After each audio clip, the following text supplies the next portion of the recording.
Playful Yogi asked me for a reaction video, and I got some time to kill. Although I don't think that everybody's opinion here is necessarily needed.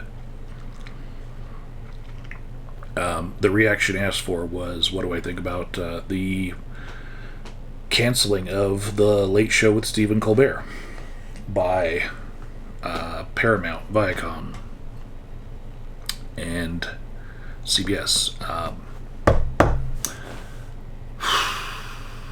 While I don't think I know all of what is going on here, I think it's both the political influence of people who are, rich and have a lot of money, and they kind of lean a certain way once they become billionaires, and they're getting tax breaks from the incumbent regime, so they'll do things that will lean in that favor. But also, I do believe that this is probably a cost-saving measure because of changes in technology and the way that we consume media. I think it is the case that 10 years ago, the Late Show was making twice as much, in the hundreds of millions, as it is now, and it just doesn't make enough money to keep operating the same way that it is. I don't understand why they would completely kill their number one show without just transforming it into something else. A change needs to happen, right? They could stop spending as much money on the production, right? It doesn't need to be millions upon millions of dollars, but somehow it is. I'm like, for a comparable show, they could give me $5 million a year, and I would put out, a comparable show, and have it filled with an audience and tickets and all that. And I just don't know where all of their production value is going, but it's quite inflated. Maybe they're paying their guests to be there. I don't know. Maybe there's just ways that they're promoting their own projects and hiding production budgets, and taking losses and saying that the loss actually belongs to the Late Show when it should belong to the production that's being promoted by the Late Show,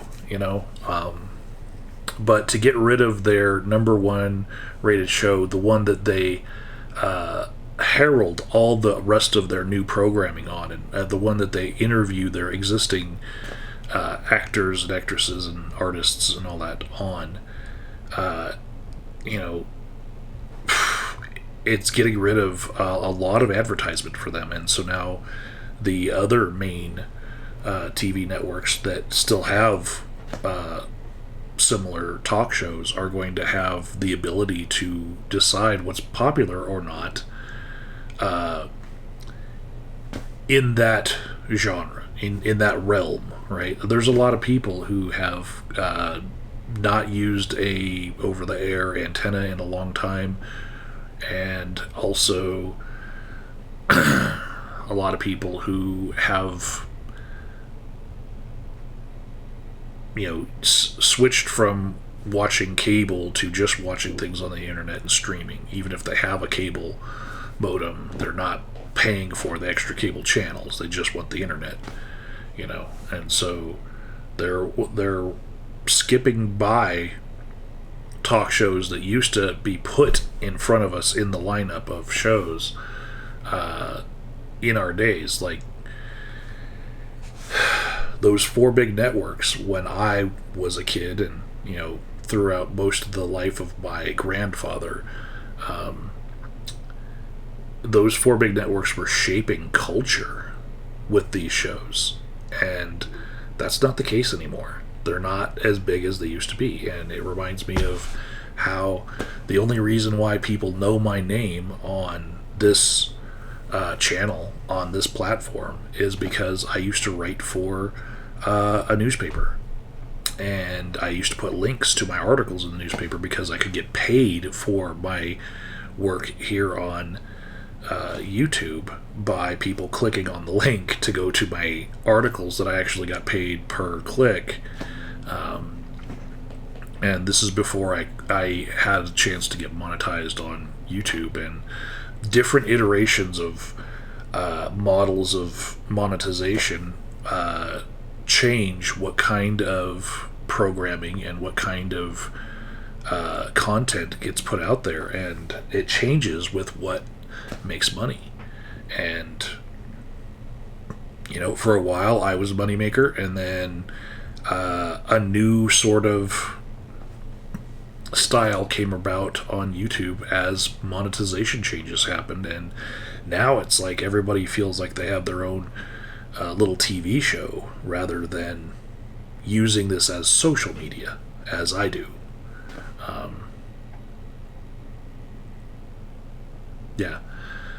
The whole idea of a reaction video is foreign to some of the most popular shows on YouTube, because they only make their artistic vision, and they never react to what the fans or commenters are saying.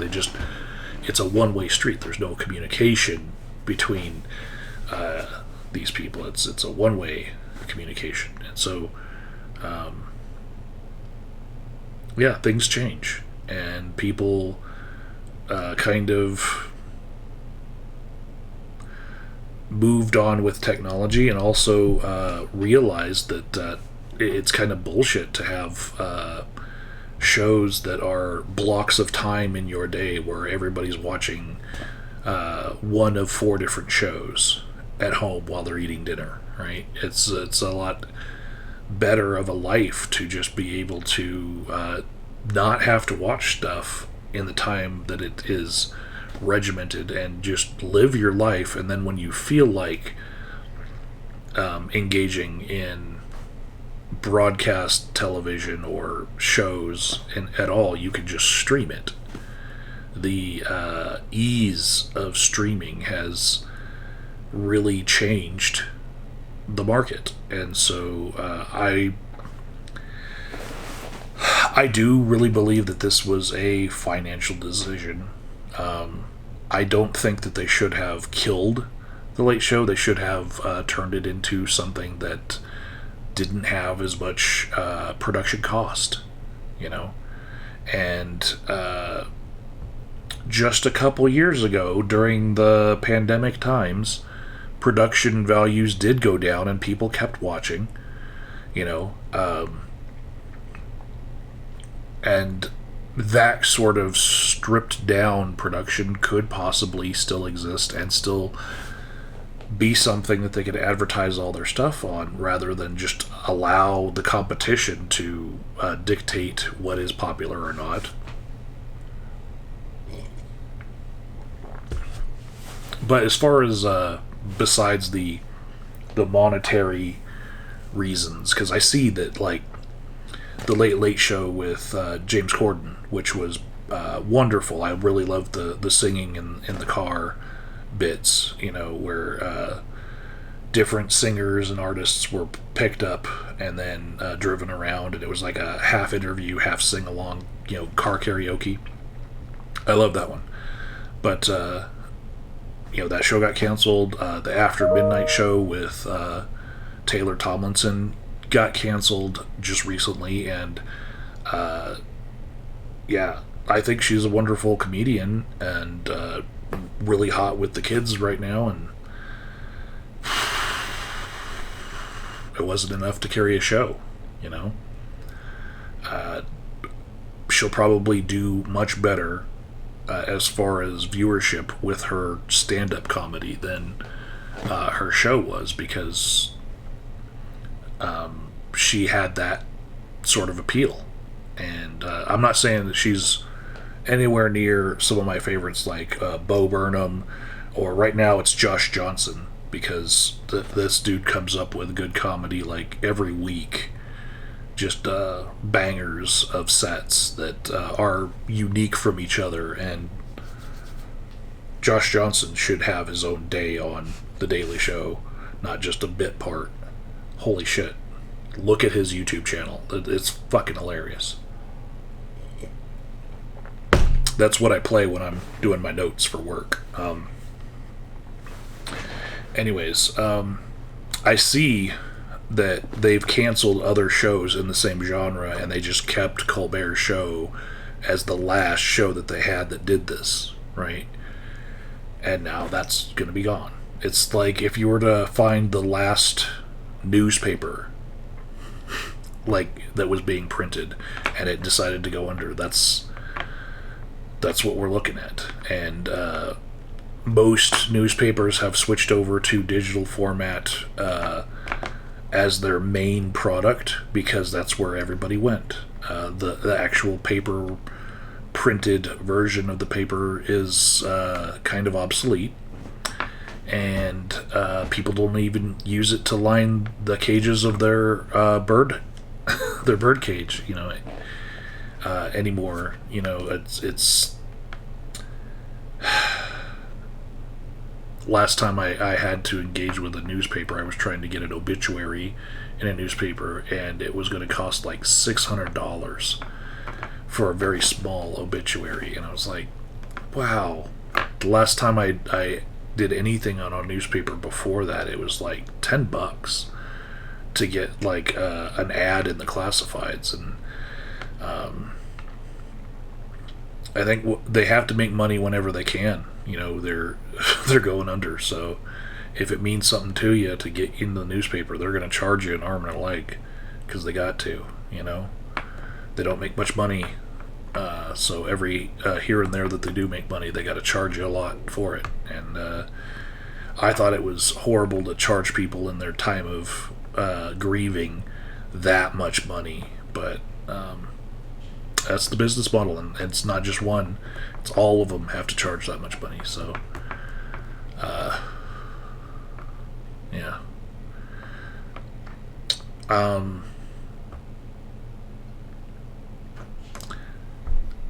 I will say, besides the financial reasons, it is obvious to me that people think that it was a political thing because the Ellisons, the younger Ellison owns Skydance, which is buying the CBS Viacom Paramount property, and they're buddy with Trump, and so maybe in order to make this a better appealing purchase to them and get the favor of Trump's administration to approve the merger, they will get rid of some of Trump's opposition on the networks as kind of a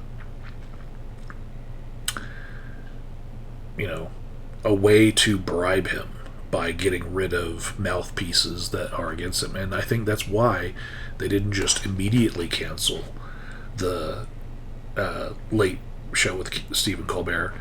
They put the cancellation date out for a year, and in that way, if Trump's if the bribe doesn't work, if Trump's administration doesn't approve the merger, then they can just pivot from that and say, yeah, we said we're canceling it, but we're going to come out with a new late show now because we've changed our mind because of the outpouring of support. And so I can see that, but it's also just very believable because in a pseudo-fascist dictatorship with an oligarchy floating around, you see the government being able to influence business in ways that it should not be, such as the Ellisons, these same Ellisons owning Oracle and being able to influence laws being made so that they can purchase TikTok, who does not want to sell to them, but they feel like they are entitled to everyone's money and companies because they have so much more money. The second richest guy in America, right? And so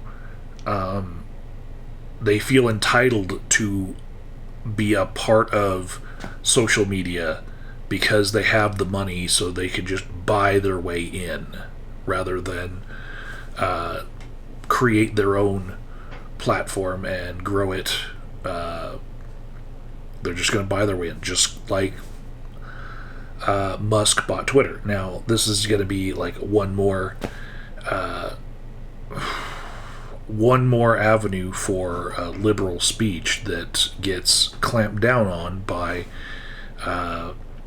the forces of conservatism, just finding a way to shut shit down, like Colbert's voice, like anything on Twitter. I have made videos that I don't use Twitter anymore because it's unusable to me, because it seems like it's just a barrage of shitlords from the right. Just I did just open Twitter and I saw a picture of my governor of Colorado, Jared Polis, with some white stuff on his lip, and it was captioned, "The only thing he's good for." I just saw that this morning, and I'm like, "Yep, still a shit show over on Twitter." Like nothing that aligns with me at all, because nobody but right-leaning people are purchasing the blue checks, and that's the only way to get promoted there. So yeah. When Oracle gets hold of TikTok, they will clamp down even more on liberal speech, and those people who enjoyed a little bit of freedom of learning about things and spreading messages of a certain type, they're going to have to find another platform. And then the money will chase the next platform and the next platform to shut it down, and make sure that those ideas of all of us getting paid a livable wage don't go anywhere, that they kind of flounder without an ability to network.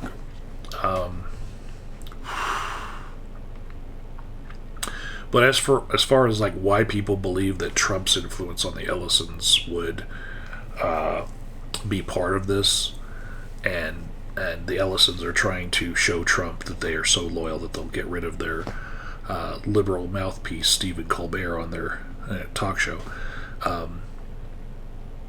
It's believable because of all the different ways that Trump has bullied companies in America in the last 12 years. Starting with the company Carrier.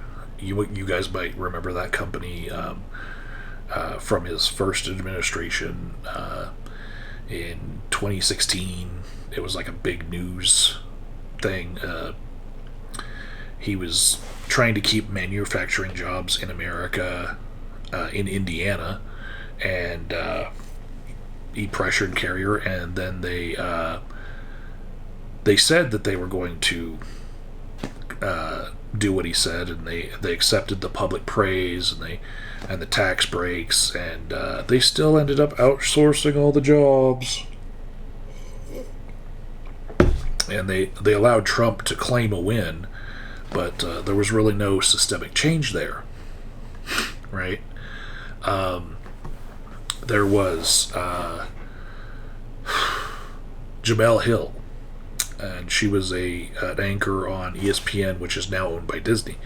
But on her Twitter, she called Trump a white supremacist, which,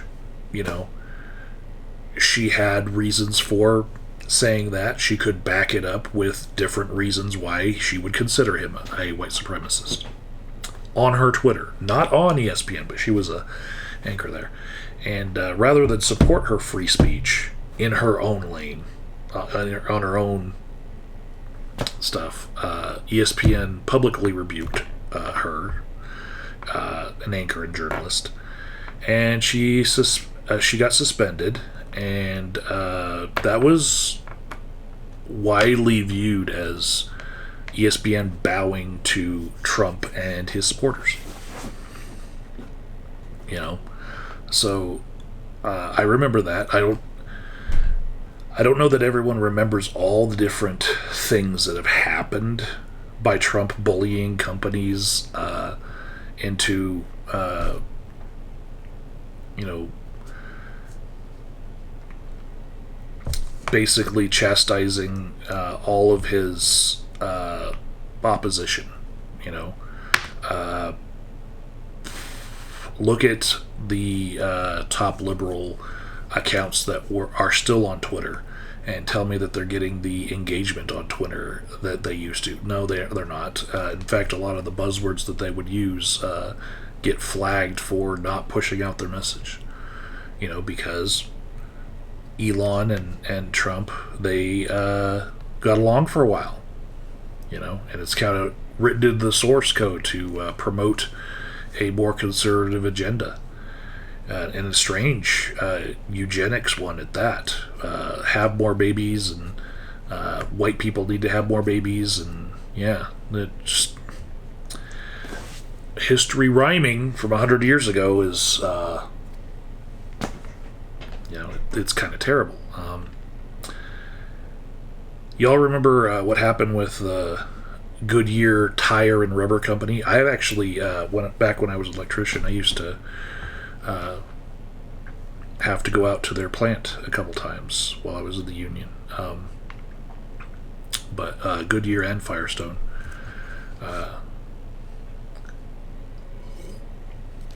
Different parts of my life. But I remember the story because, like, when I think Goodyear, I actually think miles and miles of conduit. not like the tire, but I think about the factory. But Trump called for a boycott on Goodyear after they had this internal training slide where they were talking about they did not want people at Goodyear to be wearing MAGA hats while at work because they considered them to be offensive to minorities and racist. And so Goodyear had to capitulate and clarify its policy because of Trump's pressure. And they kind of did like a both sidesing of it rather than defend its original position, which I think, you know, it's valid. Companies are allowed to operate in the way that they want and require that people don't have certain messaging on their clothing. But instead they kind of backed away from their diversity and inclusion training outright. And yeah, that was Trump's doing. You know, Trump has this war against DEI going. And so Target has been kind of trying to both sides it, and now has a boycott from both sides of the aisle. People aren't shopping at Target because they just can't get right with either what either side wants on this issue, you know. So Pride was kind of undersold this year at Target because they just didn't want to make waves because they were kind of under the microscope by both sides, and so they didn't sell a lot of rainbow colored stuff this year like they did in previous years. Harley Davidson, when I lived in Milwaukee, my brother actually worked there.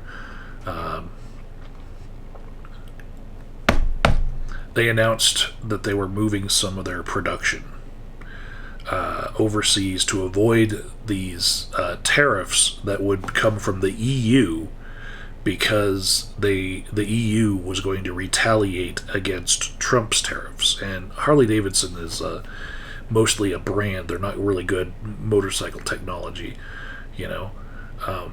So they're kind of a luxury brand, you know, in Europe. They're not really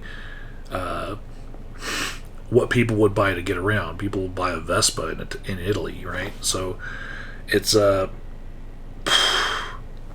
this thing where Trump didn't want people realizing that the retaliation tariffs were going to affect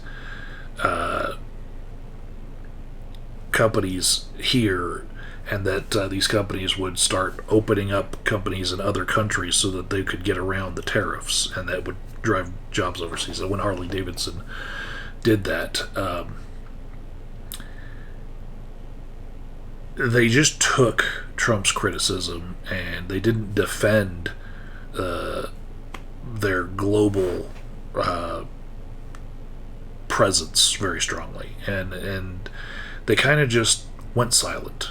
They retreated from the discourse entirely because they were like, we still want to do this business move, but we don't want news about it to have Trump clamping down on our company while we're trying to have our cake and eat it too. So we're just not going to make any more news about our movement of jobs and factories overseas, and how we're ramping up in other factories that we already have so that we don't have to sell things that are American made. So yeah, that's Trump. It's all related to Trump and his influence on businesses. Right now, Trump is having it out against Fox News. And Fox News has put out a memo that it's now fair game to criticize Trump, but they would be, losing their own viewer base if they did. But pre the 2020 Dominion lawsuit period, they were regularly amplifying Trump's messaging, right? All of his misinformation, especially on election fraud and COVID-19, they were amplifying all of it. And then I would say that their capitulation in the face of all of what wrong Trump had done was to just keep their editorials slanted towards favoring Trump, despite internal people knowing that Trump was lying, and we have memos about this, and then external criticism of Trump, of course, from the left. But they did this just because they knew that if they were to criticize him, they would lose their audience. They're trying to maintain their audience and political favors with Trump.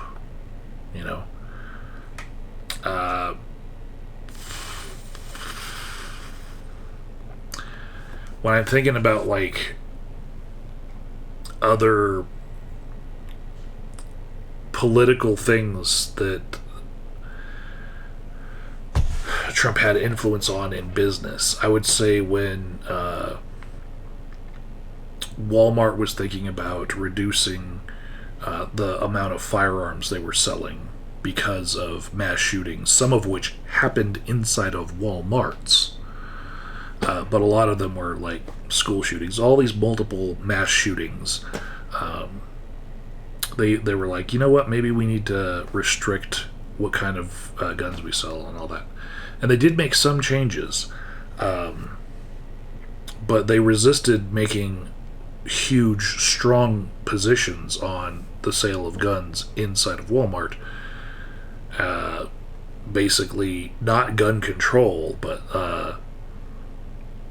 just controlling what they do themselves, because they're trying not to draw Trump's ire and receive a political backlash.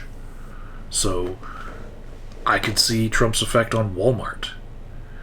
After Walmart's got shot up, they're still gonna fucking sell guns, because if they don't, then Trump's going to call them liberal, and half the people, or maybe even a majority of people who shop at Walmart, let's get real there, they will stop doing so because they'll consider it commie for not selling guns anymore after they got shot up with guns. I remember before the era of Trump, Nike supported Colin Kaepernick, right? And so it was the NFL that was not very inclusive of messages of Black Lives Matter and whatnot. And so Kaepernick couldn't get a job in the NFL because he was using the platform of the NFL to speak in favor of Black Lives Matter issues, right? But after Trump got into power, Nike, they have remained quiet while Trump attacks other athletes in the last 10 years. Like, they do not want to draw attention to themselves more than they already have in the past, you know. They have this image of being a progressive brand, but they're kind of walking this fine line to avoid direct confrontations with the Trump administration after the Kaepernick ad campaign. And it's obvious to me that there have been so many other athletes that have been attacked for DEI reasons, and Nike has not had their back because they're kind of afraid of the backlash of Trump supporters. And when we're talking about like the NFL, Trump repeatedly attacked player protests during the national anthem and all that, and then the league initially they banned kneeling and discouraged political statements. Finally, they allowed the end zone messages, which were and some of them are on the back of the helmet. But it seems like in order to keep pressure on the NFL, Trump has now been showing up at games, including the Super Bowl, right across from Taylor Swift, and so, I can see him pressuring the NFL as well, and what other president has been, publicly outspoken about sports teams or sports in general like Trump? Not really anyone before him has been like that. In fact, I gotta say that my viewership of the UFC has waned after basically it's become a political platform too. It started for me with, I think it was a speech by Holly Holm about Save the Kids after she had a win. I was like, ooh, she's had too many blows to the head. She's starting to buy all this QAnon crap, and there were a couple others. And then one particular UFC fighter said he was going to take his title to the White House, and then took pictures with Trump. And then it got worse when Trump lost to Biden in 2020. Trump started showing up to UFC events, and then I just started realizing, like, wow, as far as a viewer of mixed martial arts, I'm in the extreme minority, and I'm going to hear a lot more pro-conservative messaging in mixed martial arts, which it's strange because a lot of the people fighting have to be borrowed from other countries, and it's people who are immigrating to the U.S., and there's a lot of immigration stories within that community, but yeah. And now Jake Paul has had a boxing match against a fighter who then a couple days later gets picked up by ICE. That's wow. I'm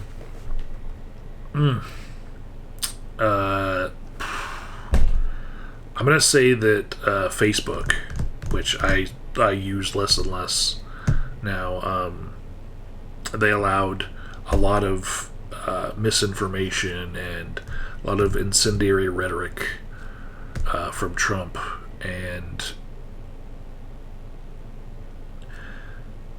now that Trump can't be reelected, quote unquote, because he's kind of term limited, I feel like they've taken this position that they're acting like there's more of a threat than I feel like there actually is, but they've decided that they're not going to have fact checking of anything, and so that is so what Trump wanted. Is that these lies could spread without the truth being able to follow close behind. And the fact-checking was a very important addition to being able to get the truth out there, because a lie will travel around the world while the truth is still getting its boots on, right? But Zuckerberg refused to moderate any of Trump's posts, and it's obviously a fear of political retribution against his platform. And all of the political platforms' CEOs were at Trump's inauguration, and all of them gave hundreds of thousands of dollars to his little party, some millions, right? But they're all afraid of economic consequences if they are to draw Trump's anger in their direction. And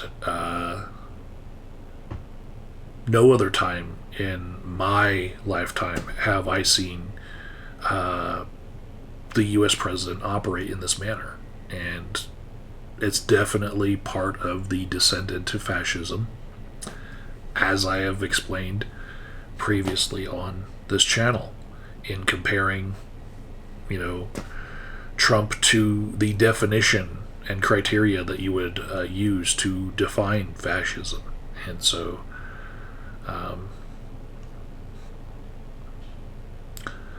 right now we're only 6 months into the second term, and still people are joking that he could get a third. But my countdown of only 3.5 years later will have possibly something different. It's kind of metered by the fact that I know, as a rhyme from what happened 100 years ago, in Germany, a lot of people told themselves, all we have to do is wait until the next election, just weather the storm. It'll be okay, just wait. And that was something that they told themselves 100 years ago.